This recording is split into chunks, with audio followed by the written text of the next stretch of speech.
Hi. Teenage பசங்க உள்ள parents நிறைய பேர் சொல்லக்கூடிய ஒரு காமனான கம்ப்ளைண்ட் என்னன்னா, என்னுடைய பசங்க ரொம்ப கான்ஃபிடென்ட் லெஸ்ஸா இருக்காங்க அப்படின்னு. அவங்க கான்ஃபிடென்ட்டை வளர்க்கறதுக்கு நிறைய விஷயங்களை முன்னாடி சொல்லி கொடுத்துருக்கேன். பட் அவங்க கான்ஃபிடென்ட்டை உடைக்காம இருக்கிறதுக்கு சில விஷயங்கள் நீங்க ஃபாலோ பண்ணணும். உங்க குழந்தைங்களை யார் கூடயும் கம்பேர் பண்ணாதீங்க. அவங்களுடைய சின்ன சின்ன எஃபர்ட்ஸை கூட என்கரேஜ் பண்ணுங்க. அவங்கள சில விஷயங்களை அவங்க ஓனா பண்ண வைங்க.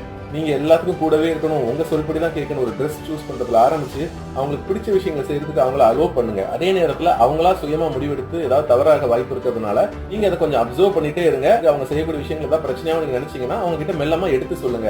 நீங்க இப்படி ஒரு விஷயத்தை நீ எடுத்துருக்காது, இப்படி ஒரு ப்ராப்ளம் வர வாய்ப்பு இருக்கு, கொஞ்சம் யோசிச்சுக்கோ அப்படின்னு நீங்க ஒரு சஜஷனா சொல்லும் போது அப்பா அம்மா நம்மளுடைய ஒப்பீனியனை வேல்யூ பண்றாங்க அப்படிங்கறத அவங்க புரிஞ்சுக்கிட்டு நாளை பின்ன ஆட்டோமேட்டிக்கா அவங்களாவே உங்ககிட்ட டிஸ்கஸ் பண்ண ஆரம்பிப்பா. அதை விட நீங்க இப்படிதான் பண்ணணும்னு சொன்னீங்கன்னா இப்போ கொஞ்ச நாளைக்கு கேட்பாங்க, அதுக்கப்புறமா நீங்க சொல்றது எதையுமே கேட்க மாட்டாங்க.